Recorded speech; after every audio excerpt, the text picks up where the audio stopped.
2026년 새해 한 가족의 설 명절 풍경입니다. 거실 텔레비전에선 경제뉴스 앵커가 밝은 목소리로 외칩니다. 코스피 사상 최고치, 연일 신기록 행진. 70대 아버지가 리모컨을 내려놓으며 사위에게 말합니다. 야, 이번엔 나도 좀 사볼까? 다들 돈 번다던데. 그런데 증권사에 다니는 사위, 아무 말도 하지 않습니다. 웃지도 않고 말리지도 않습니다. 그냥 밥그릇만 내려다봅니다. 왜일까요? 코스피는 연일 사상 최고치를 갈아치우고 있습니다. 주요 증권사 리포트는 줄줄이 목표 주가를 올리고 있습니다. 언론은 드디어 코리아 디스카운트가 끝났다며 환호하고 있습니다. 삼성전자, SK하이닉스 실적은 역대급이라는 수식어가 붙습니다. AI 반도체 수요는 폭발하고 있고 정부의 밸류업 프로그램까지 가세했습니다. 그런데 말입니다. 그 증권사 직원은 왜 장인어른의 눈을 피했을까요? 지금 이 순간 축제 한가운데서 아무 말도 하지 못하는 사람들이 있습니다. 리포트엔 절대 담기지 않는 이야기, 방송엔 절대 나오지 않는 이야기를 알고 있는 사람들입니다. 코스피 사상 최고치, 그 화려한 숫자 뒤에 언론과 증권사가 입을 닫고 있는 진짜 이유가 있습니다. 직원 월급도 못 주는 기업들이 있습니다. 소비는 줄고 있습니다. 대출로 주식을 산 개인 투자자 수는 사상 최고 수준에 근접하고 있습니다. 그런데 지수는 오릅니다. 오르고 또 오릅니다. 이게 말이 됩니까? 왜 아는 사람들은 조용히 몸을 사리는 걸까요? 왜 경고는 뉴스에 나오지 않는 걸까요? 진짜 이유는 따로 있습니다. 그 이유를 알지 못하면 여러분의 노후 자금이 가장 먼저 위험에 빠집니다. 지금부터 언론도 증권사도 말하지 않는 코스피 최고치의 진짜 민낯을 파헤칩니다. 당신이 은퇴를 앞두고 있거나 노후 자금을 굴리고 있다면 반드시 끝까지 들어야 합니다. 끝까지 집중해 주십시오. 2026년 1월 코스피가 역사를 새로 쓰고 있습니다. 수십 년을 주식시장 주변에서 살아온 베테랑 투자자들조차 이런 장은 처음이라고 말하는 상황입니다. 연초부터 지수가 치솟으면서 시중 자금이 주식시장으로 몰려들고 있습니다. 은행 예금을 해지하는 사람이 늘고 있습니다. 퇴직금을 준 채 증권사 창구 앞에 줄을 서는 50대, 60대 투자자들이 눈에 띄게 늘었습니다. 분위기가 이렇습니다. 모임에 나가면 주식 이야기가 빠지지 않습니다. 어디 샀어? 얼마 벌었어?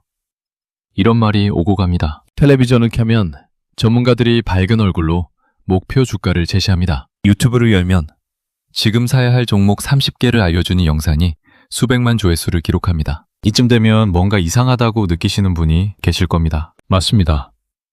이상합니다. 주식시장에 오랫동안 몸담아온 사람들은 이 분위기를 잘 압니다. 모두가 지금 사야 한다고 외칠 때, 그 목소리가 가장 크고 시끄러울 때, 정작 경험 많은 사람들은 조용해집니다. 말을 아낍니다. 뭔가를 알고 있지만 말하기를 꺼립니다. 왜 그럴까요? 오늘 저는 그 침묵의 이유를 여러분께 직접 말씀드리겠습니다. 언론이 보도하지 않는 이유, 증권사 리포트에 담기지 않는 이유, 그리고 이 사실을 모르면 여러분의 노후 자금이 어떤 위험에 빠질 수 있는지를 낱낱이 풀어드리겠습니다. 코스피 최고치 뒤에는 세 가지 균열이 동시에 진행되고 있습니다. 균열은 지금 이 순간에도 커지고 있습니다. 그리고 이 균열이 어느 순간 한꺼번에 터질 때 가장 먼저 무너지는 건 항상 준비되지 않은 개인 투자자였습니다. 자, 지금부터 그 첫 번째 균열부터 살펴보겠습니다. 먼저 배경부터 말씀드리겠습니다. 코스피가 왜 이렇게 올랐는지 그 이유는 분명히 있습니다. 크게 세 가지입니다. 첫 번째, AI 반도체 수요 폭발입니다. 전 세계가 AI 기술 개발에 뛰어들면서 반도체 수요가 폭증했습니다. 그 수혜를 가장 크게 받은 나라 중 하나가 대한민국입니다. 삼성전자와 SK하이닉스는 고대 역폭 메모리 반도체 생산의 핵심 공급자입니다. 글로벌 AI 기업들이 이 두 회사 문을 두드리고 있습니다. 두 번째, 정부의 밸류업 프로그램입니다. 코리아 디스카운트, 즉 한국 기업이 같은 실적을 내고도 해외 기업보다 저평가받는 문제를 해소하겠다며 정부가 정책을 발표했습니다. 기업들이 자사주를 매입하고 배당을 늘리도록 유도하는 정책입니다. 세 번째, 글로벌 유동성 확대 기대감입니다. 미국 연방준비제도가 금리 인하 기조로 돌아서면서 전 세계적으로 투자 자금이 위험자산으로 몰리는 흐름이 나타났습니다. 이 세 가지가 맞물리면서 코스피가 올랐습니다. 여기까지는 틀린 말이 없습니다. 그런데 여기서 중요한 게 있습니다. 코스피 전체가 오른 것처럼 보이지만 사실 그 상승의 배부분은 단 두세 개의 기업에 쏠려 있습니다. 삼성전자와 SK하이닉스를 빼고 나면 나머지 기업들의 주가는 그다지 오르지 않은 곳이 훨씬 많습니다. 코스피 전체 시가총액에서 이 두 기업이 차지하는 비중이 워낙 크다 보니 두 기업이 오르면 지수 전체가 오른 것처럼 착시가 생기는 겁니다. 주식을 사셨는데 내 계좌는 이상하게 안 오른다고 느끼신 분이 계십니까? 이상하게 느끼신 게 맞습니다. 실제로 대다수의 종목은 코스피 지수가 상승한 만큼 오르지 않았습니다. 지수는 올랐지만 매 계좌는 그대로인 이유가 바로 이 편중 현상입니다. 그런데 여기서 더 중요한 게 있습니다. 코스피 랠리가 건강한 상승인지 아닌지를 판단하는 핵심 지표가 하나 있습니다. 바로 변동성입니다. 정상적인 상승장에서는 지수가 오를수록 시장이 안정됩니다. 투자자들이 확신을 갖고 있기 때문에 매수세가 꾸준히 들어오고 출렁임이 줄어듭니다. 변동성이 낮아진다는 뜻입니다. 그런데 지금 코스피는 다릅니다. 지수는 신고가를 기록하는데 하루하루 움직임이 점점 거칠어지고 있습니다. 아침에 장이 열리자마자 갑자기 폭등하고 오후에 이유 없이 급락하는 패턴이 반복되고 있습니다. 어느 날은 오전에 2% 오르더니 오후에 1% 반 내려가는 일이 생깁니다. 이게 하루가 아니라 며칠씩 반복되고 있습니다. 코스피 변동성 지수를 보면 이 이상 신호가 더 뚜렷하게 보입니다. 정상적인 상승 국면이라면 이 지수가 낮아져야 하는데 지금은 지수가 오르면서 동시에 변동성도 높아지는 이례적인 현상이 나타나고 있습니다. 전문가들은 이것을 불안한 상승이라고 부릅니다. 확신이 없는 돈, 언제든 빠져나갈 준비가 된 돈이 시장을 끌어올리고 있다는 신호입니다. 비유를 들어 말씀드리겠습니다. 땅이 단단한 곳에 건물을 지으면 흔들림 없이 올라갑니다. 그런데 모래 위에 건물을 지으면 지을수록 더 크게 흔들립니다. 지금 코스피의 움직임이 바로 이 모습입니다. 올라가는데 흔들림이 커지고 있습니다. 건강한 땅 위에 서 있는 건물이 아닐 수 있다는 겁니다. 그런데 이게 끝이 아닙니다. 변동성보다 훨씬 더 직접적으로 여러분의 노후 자금을 위협하는 신호가 따로 있습니다. 주식시장이 과열됐다는 것을 가장 확실하게 보여주는 신호가 있습니다. 바로 빚으로 주식을 사는 사람이 급격하게 늘어난다는 겁니다. 지금 그 일이 벌어지고 있습니다. 레버리지 ETF 거래량이 급증하고 있습니다. 레버리지 ETF란 코스피가 1% 오르면 2% 오르고 코스피가 1% 내리면 2% 내리도록 설계된 고위험 상품입니다. 수익률을 2배로 높이는 대신 손실도 2배가 되는 구조입니다. 문제는 이 상품을 사는데 실제로 그 돈이 없어도 된다는 점입니다. 증권사에서 돈을 빌려서 대출로 이 상품을 사는 사람이 늘고 있습니다. 신용융자 잔고가 역대 최고 수준에 근접하고 있다는 보도가 나오고 있습니다. 대출로 주식을 산 개인 투자자 수가 과거 어느 때보다 많아졌다는 분석도 있습니다. 그런데 더 무겁게 봐야 할 대목이 있습니다. 이 대열에 50대, 60대 투자자들이 합류하고 있다는 사실입니다. 이번 기회에 노후 자금을 한번 불려보겠다는 생각으로 레버리지 상품에 뛰어드는 분들이 늘고 있습니다. 젊은 사람은 잃어도 다시 벌 시간이 있습니다. 하지만 은퇴를 앞두거나 이미 은퇴하신 분들에겐 다음 기회가 없습니다. 눈치채셨습니까?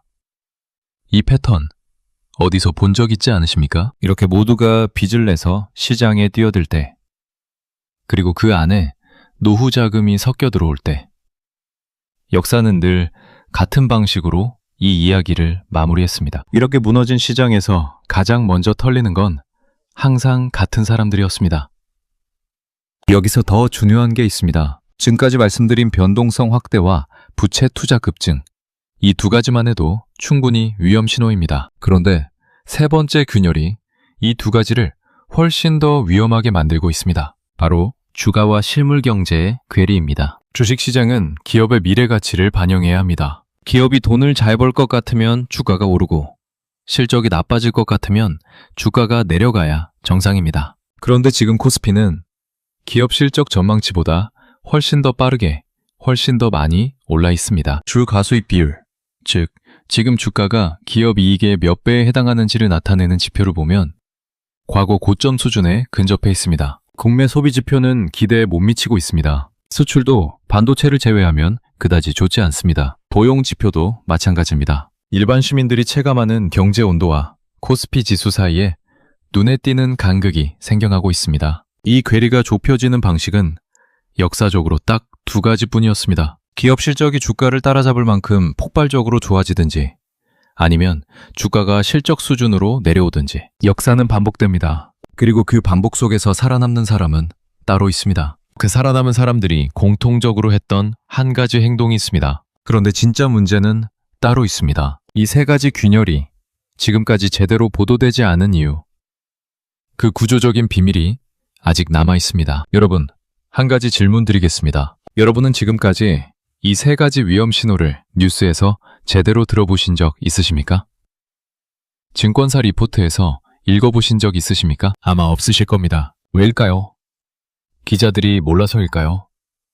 증권사 애널리스트들이 눈치를 못 채서일까요? 아닙니다. 이 분야 전문가들은 다 알고 있습니다. 그런데 말하지 않습니다. 그 이유가 있습니다. 증권사의 수익 구조를 먼저 보겠습니다. 증권사는 거래가 많이 일어날수록 수수료 수입이 늘어납니다. 투자자들이 활발하게 사고 팔아야 증권사가 돈을 법니다. 이런 구조에서 지금 시장이 위험하니 팔고 쉬어가세요 라고 말하는 증권사 리포트가 나올 수 있을까요? 이해관계 자체가 사세요를 권하는 방향으로 설계되어 있습니다. 언론도 마찬가지입니다. 주요 경제 언론의 광고주 중에 금융사, 증권사, 은행이 상당한 비중을 차지합니다. 광고를 주는 기업에 불리한 보도를 강하게 하기 어려운 구조입니다. 그래서 과열 경고는 기사 말미에 한두 줄로만 등장하는 경우가 많습니다. 여기에 정부까지 가세합니다. 코스피 상승은 정부 경제 정책의 성공을 보여주는 가장 눈에 띄는 숫자입니다. 정부 입장에서는 이 숫자를 흔들고 싶지 않습니다. 이게 바로 여러분이 제대로 된 경고를 듣지 못한 이유입니다. 증권사, 언론, 정부가 각자의 이해관계 때문에 침묵하거나 경고를 희석시키는 구조. 이 세 개의 침묵이 맞물리면서 평범한 투자자들은 정보의 사각지대에 놓이게 됩니다. 더 무서운 건 지금부터입니다. 자, 그럼 실제로 시장이 흔들리면 어떤 일이 벌어지는지 숫자로 살펴보겠습니다. 레버리지 2배 ETF에 2천만 원을 투자했다고 가정해 보겠습니다. 코스피가 10% 내리면 이 상품은 20% 손실이 납니다. 2천만 원이 1,600만 원이 됩니다. 400만 원이 사라집니다. 코스피가 20% 내리면 40% 손실입니다. 2천만 원이 1,200만 원이 됩니다. 800만 원이 사라집니다. 코스피가 30% 내리면 60% 손실입니다. 2천만 원이 800만 원이 됩니다. 여기에 대출로 샀다면 이야기가 달라집니다. 대출 이자가 붙고 증권사의 반대매매가 실행됩니다. 반대매매란 계좌의 담보가치가 기준 이하로 내려가면 증권사가 강제로 주식을 팔아버리는 것입니다. 내가 팔겠다고 결정할 틈도 없습니다. 주가가 더 내려가기 전에 강제 청산이 일어납니다. 역사를 보면 이런 상황이 얼마나 빠르게 현실이 될 수 있는지 알 수 있습니다. 1997년 IMF 사태 때 코스피는 고점 대비 70% 이상 폭락했습니다. 2008년 리먼 사태 때는 고점 대비 50% 이상 내려갔습니다. 2020년 코로나 충격 때는 불과 한 달 만에 30% 이상 빠졌습니다. 이런 상황이 오면 레버리지 투자자들은 선택권이 없습니다. 강제로 팔리고 노후 자금이 반토막 아래로 내려가는 상황을 지켜볼 수밖에 없습니다. 더 무서운 건 지금 이 순간에도 이 위험에 노출된 분들이 그 사실을 모르고 있다는 겁니다. 이제 가장 중요한 이야기입니다. 역사를 보면 놀라운 공통점이 있습니다. 시장이 무너지기 직전에는 항상 네 가지 신호가 동시에 나타났습니다. 첫 번째, 지수 상승에도 불구하고 변동성이 커진다. 두 번째, 대출과 레버리지를 활용한 투자가 급증한다. 세 번째, 실물 경제와 주가 사이의 거리가 비정상적으로 커진다. 네 번째, 언론과 전문가들이 위험 경고를 자제한다. 1997년 IMF 사태 직전에도 이 네 가지가 있었습니다. 2008년 글로벌 금융위기 직전에도 이 네 가지가 있었습니다. 2020년 코로나 폭락 직전에도 이 패턴이 나타났습니다. 그리고 지금 2026년 초 이 네 가지 신호가 동시에 나타나고 있습니다. 물론 이것이 반드시 폭락을 의미하는 건 아닙니다. 실적이 주가를 따라잡을 만큼 좋아지면 이 신호들이 해소될 수도 있습니다. AI 반도체 수요가 예상보다 훨씬 더 폭발적으로 증가하면 지금의 밸류에이션이 정당화될 수도 있습니다. 하지만 역사가 가르쳐주는 확률은 냉혹합니다. 이 네 가지 신호가 동시에 나타난 상황에서 아무 조치도 취하지 않은 투자자들은 거의 예외 없이 큰 손실을 봤습니다. 답은 바로 이겁니다. 지금은 오를 때가 아니라 지킬 때입니다. 코스피 사상 최고치라는 화려한 숫자가 흘러넘치는 이 시점에 여러분의 노후 자금을 지키는 것이 수익을 추구하는 것보다 훨씬 중요합니다. 증권사도 언론도 정부도 이 말을 해주지 않습니다. 그래서 오늘 제가 드리는 겁니다. 그럼 도대체 왜 이런 상황이 개인 투자자에게 더 치명적인 걸까요? 지금부터 도미노 효과를 설명해 드리겠습니다. 레버리지로 투자한 개인 투자자가 많은 상황에서 코스피가 15%만 내려도 어떤 일이 벌어지는지 순서대로 보겠습니다. 첫 번째, 도미노. 레버리지 ETF 투자자들의 평가. 손실이 30%에 육박합니다. 증권사 반대매매 기준에 걸리는 계좌가 속출합니다. 두 번째, 도미노. 증권사들이 담보 부족 계좌에 강제 청산을 시작합니다. 투자자가 동의하지 않아도, 원하지 않아도 주식이 팔려나갑니다. 이 물량이 시장에 한꺼번에 쏟아집니다. 세 번째, 도미노. 대량 매도 물량이 쏟아지면서 주가가 더 내려갑니다. 내려간 주가가 또 다른 반대 매매를 촉발합니다. 연쇄 청산이 시작됩니다. 네 번째, 도미노. 시장이 급락하는 것을 본 일반 투자자들이 패닉 상태에서 주식을 팔기 시작합니다. 더 떨어지기 전에 팔아야 한다는 공포가 시장 전체를 지배합니다. 다섯 번째, 도미노. 금융 시스템 전체가 불안해집니다. 주식담보대출을 해준 은행들이 대출 회수에 나섭니다. 기업들도 자금 조달이 어려워집니다. 이 5개의 도미노는 하나가 쓰러지기 시작하면 아주 빠르게 연쇄 반응을 일으킵니다. IMF 때도, 리먼 때도, 코로나 때도 이 도미노는 불과 며칠 만에 쓰러졌습니다. 손을 쓸 틈이 없었습니다. 이게 끝이 아닙니다. 이 도미노의 첫 번째 피해자가 바로 여러분 같은 개인 투자자라는 사실을 실제 사례로 보여드리겠습니다. 62세 이모 씨의 이야기입니다. 30년 넘게 다니던 직장에서 은퇴한 후 퇴직금 5천만 원을 손에 쥐었습니다. 노후 생활비가 걱정됐습니다. 은행 이자는 너무 낮았습니다. 그때 코스피 상승 뉴스가 매일 들여왔습니다. 지인이 레버리지 ETF로 2달 만에 500만 원을 벌었다는 소식이 귀에 들어왔습니다. 이모 씨는 퇴직금 5천만 원 중 3천만 원을 레버리지 2배 ETF에 투자했습니다. 처음 2달은 잘 됐습니다. 300만 원이 불었습니다. 이게 될 것 같더라 는 생각이 들었습니다. 나머지 2천만 원도 넣을까 고민했습니다. 그런데 석 달 뒤 갑작스러운 외부 충격으로 코스피가 20% 넘게 빠지기 시작했습니다. 레버리지 2배 상품은 40% 손실을 냈습니다. 3천만 원이 1,800만 원이 됐습니다. 이모 씨는 잠깐만 기다리면 회복하겠지 라고 생각하며 버텼습니다. 그런데 증권사 반대 매매가 먼저 들어왔습니다. 담보 가치가 기준 이하로 내려가자 증권사가 자동으로 주식을 팔아버렸습니다. 이모 씨가 결정을 내리기도 전에 강제 청산이 실행된 겁니다. 사흘 만에 3천만 원 중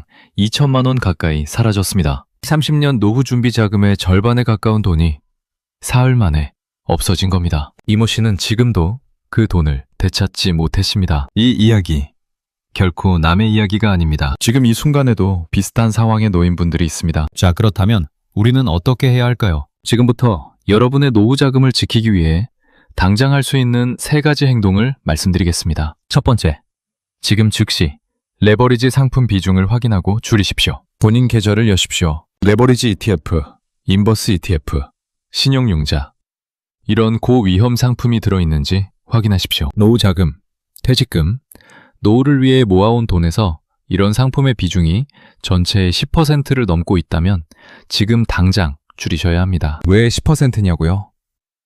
이러도 노후 생활에 치명적이지 않은 수준이기 때문입니다. 노후 자금의 10개 중 하나 정도는 위험을 감소할 수 있지만 절반이 레버리지라면 시장 한번 흔들릴 때 회복 불가능한 손실을 입을 수 있습니다. 나이가 많을수록 이 기준은 더 엄격하게 적용하셔야 합니다. 두 번째, 지금 당장 익절 기준과 손절 기준을 숫자로 정해 종이에 써두십시오. 많은 분들이 주가가 오르면 팔겠다고 막연하게 생각하십니다. 그런데 막상 주가가 오르면 조금 더 오를 것 같아서 안 팝니다. 주가가 내리면 곧 오르겠지 라며 버팁니다. 그러다 큰 손실을 봅니다. 지금 이 영상을 보시는 동안 종이 한 장을 꺼내십시오. 그리고 이렇게 쓰십시오. 코스피가 얼마에 도달하면 익절하겠다. 내 종목이 몇 % 내리면 손절하겠다. 이 숫자를 지금 정해두시면 시장이 급변할 때 감정이 아닌 기준으로 행동할 수 있습니다. 이 차이가 노후 자금을 지키느냐 잃느냐를 갈라놓습니다. 세 번째, 반도체 업종에만 쏠린 포트폴리오를 지금 점검하십시오. 삼성전자, SK하이닉스 두 종목 또는 반도체 관련 ETF에 노후 자금의 절반 이상이 들어가 있다면 지금이 분산을 검토할 시점입니다. 이 두 기업이 훌륭한 회사인 건 맞습니다. 하지만 전 세계 반도체 업황 변화, 미국과 중국의 무역 갈등, 엔비디아 같은 고객사의 정책 변화 하나에 두 회사 주가가 동시에 크게 흔들릴 수 있습니다. 한 업종에 모든 것을 넣는 건 위험을 분산하는 게 아니라 한 곳에 몰아넣는 겁니다. 배당주, 리츠, 채권형 ETF 등 변동성이 낮은 자산으로 포트폴리오 일부를 이동하는 것을 지금 검토해 보십시오. 이 세 가지는 거창한 전략이 아닙니다. 당장 오늘, 지금 이 자리에서 실천할 수 있는 것들입니다. 마지막으로 정리하겠습니다. 오늘 저는 코스피 사상 최고치 뒤에 숨겨진 세 가지 균열을 말씀드렸습니다. 첫 번째, 지수가 오르는데 변동성이 동시에 커지는 불안한 상승. 두 번째, 대출과 레버리지를 활용한 부채 기반 투자가 빠르게 늘어나는 위험한 쏠림. 세 번째, 주가와 실물 경제 사이에 비정상적인 괴리. 그리고 이 세 가지 경고가 언론과 증권사와 정부의 이해관계로 인해 제대로 전달되지 않는 구조적 이유도 말씀드렸습니다. 역사는 반복됩니다. 그리고 이 네 가지 신호가 동시에 나타날 때마다 시장은 어느 순간 조용히 그리고 갑자기 무너졌습니다. 가장 먼저 피해를 입는 건 항상 준비되지 않은 개인 투자자였고 그 중에서도 노후 자금을 레버리지에 넣은 분들이었습니다. 오늘 영상을 보신 여러분은 이미 다릅니다. 무엇이 벌어지고 있는지 알고 있습니다. 어떤 신호를 봐야 하는지 알고 있습니다. 그리고 지금 당장 무엇을 해야 하는지도 아십니다. 올라갈 때 욕심을 내는 것보다 지킬 때 지키는 것이 노후를 지킵니다. 수익을 늘리는 것보다 잃지 않는 것이 은퇴 후 삶을 지킵니다. 레버리지 비중을 확인하십시오. 뒷절과 손절 기준을 종이에 쓰십시오. 포트폴리오를 점검하십시오. 이 세 가지를 지금 하시겠습니까? 아니면 나중으로 미루시겠습니까? 선택은 지금입니다. 오늘 영상이 여러분의 소중한 노후 자금을 지키는데 조금이라도 도움이 됐으면 좋겠습니다. 여러분은 어떻게 생각하시나요? 지금 본인 계좌에 레버리지 상품이 있으신지 혹은 오늘 말씀드린 내용 중 궁금한 점이 있으시다면 댓글로 자유롭게 남겨주세요. 구독과 좋아요는 더 나은 콘텐츠를 만드는 데 큰 도움이 됩니다. 알림 설정까지 해두시면 새로운 영상을 가장 먼저 만나보실 수 있습니다. 다음 영상에서 또 만나겠습니다.